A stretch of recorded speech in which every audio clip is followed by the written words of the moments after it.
బండి సంజయ్ కుమారుడు బండి భగీరథ్ కేసులో విచారణ వేగవంతమైంది. డీసీపీ రితిరాజ్ నేతృత్వంలోని సిట్ బృందం పేట్ బషీరాబాద్ పిఎస్కు చేరుకుంది.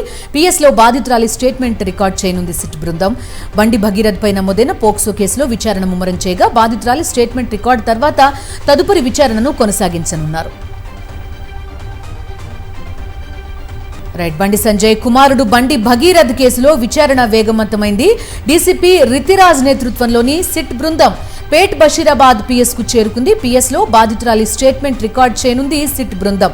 బండి భగీరథ్ పై నమోదైన పోక్సో కేసులో విచారణను ముమ్మరం చేయగా బాధితురాలి స్టేట్మెంట్ రికార్డ్ చేసిన తర్వాత తదుపరి విచారణను కొనసాగించనున్నారు. చూస్తున్నాం. పేట్ బషీరాబాద్ పిఎస్కు చేరుకుంది సిట్ బృందం. బండి సంజయ్ కుమారుడు బండి భగీరథ్ కేసులో ప్రస్తుతం సిట్ ఏర్పాటైంది. విచారణ వేగవంతం చేశారు. డీసీపీ రితిరాజ్ నేతృత్వంలో సిట్ బృందం బషీరాబాద్ పోలీస్ స్టేషన్ పేట్ బషీరాబాద్ పిఎస్ లో ఉంది. పూర్తి డీటెయిల్స్ అందిస్తారు మా కరెస్పాండెంట్ రవిచంద్ర. చెప్పండి, రికార్డ్ చేయడం పూర్తయిందా? బాధితురాలి స్టేట్మెంట్ డీటెయిల్స్ ఏంటి?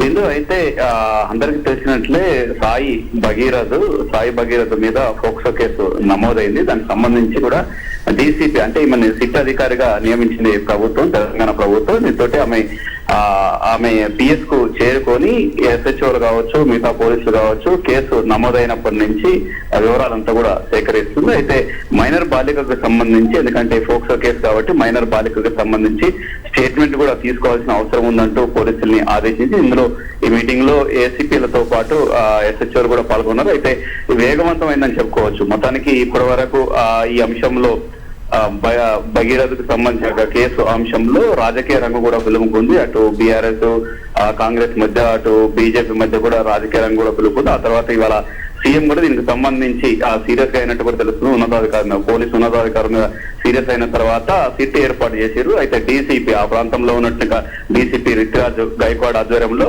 సిట్ ఏర్పాటు చేశారు. దీంతో విచారణ వేగవంతమైంది. అయితే బాలికకు సంబంధించిన స్టేట్మెంట్ కూడా తీసుకొని ఆ తర్వాత ఇంకా ఏం జరిగినాయి, గతంలో ఏం జరిగిందన్న కోణంలో కూడా విచారణ చేసేటువంటి అవకాశాలు ఉన్నాయి. ఓకే రవిచంద్ర.